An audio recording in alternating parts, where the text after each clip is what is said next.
తింటున్నాను.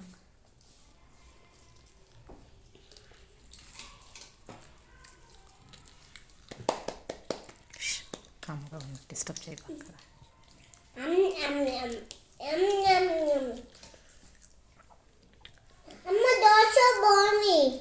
Very good అమ్మా.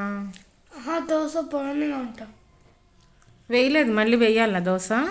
ఇంకా కావాలా? అది తిను, వేస్తాను.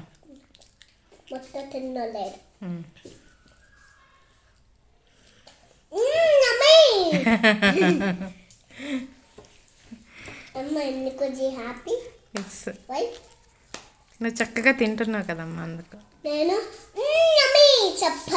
ఎస్.